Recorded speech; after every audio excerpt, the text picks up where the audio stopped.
Hervé Lebras, bonjour. Bonjour. La France est-elle toujours une exception démographique?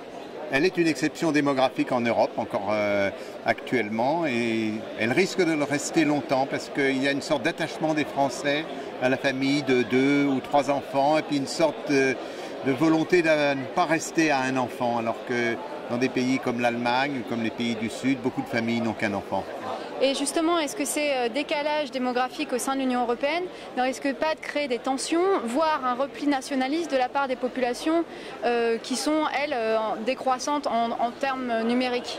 C'est plutôt l'inverse, c'est-à-dire qu'on voit ce qu'est en train de faire l'Allemagne. L'Allemagne, depuis le gouvernement Schröder, a cherché à relever sa natalité et ça ne marche pas. Et ça ne marche pas pour des raisons beaucoup plus profondes qui tiennent, on dit, à l'anthropologie, c'est-à-dire au rapport entre la mère et l'enfant qui sont institutionnalisés très différemment en Allemagne.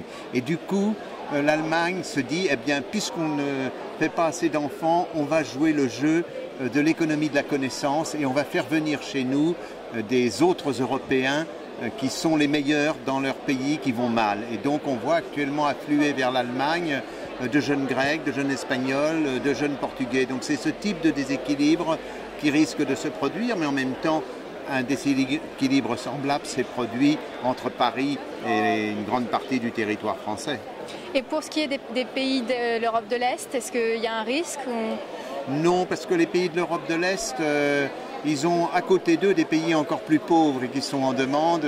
Si vous voulez, par exemple, les Polonais, de jeunes Polonais vont travailler à Londres ou en Irlande ou en Suède et pendant ce temps-là, de jeunes Ukrainiens passent la frontière et travaillent en Pologne. Donc les Polonais voient qu'il y a beaucoup plus pauvres qu'eux et ils sont beaucoup moins inquiets. D'ailleurs, on le voit dans les indices de bonheur ou de satisfaction, beaucoup moins inquiets que les Européens du Sud et de l'Ouest. Donc nous sommes à des rencontres économiques. Quelle articulation peut-il y avoir entre le travail d'un démographe et celui d'un économiste? Est-ce qu'il y a une plus grande considération que par le passé?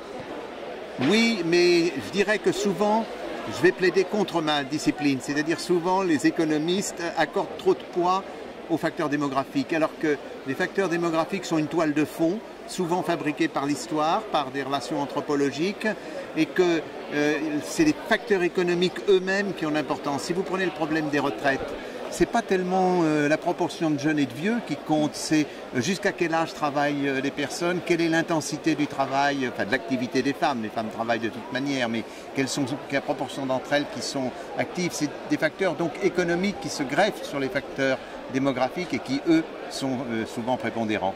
Hervé Lebras, merci. Merci beaucoup pour vos questions.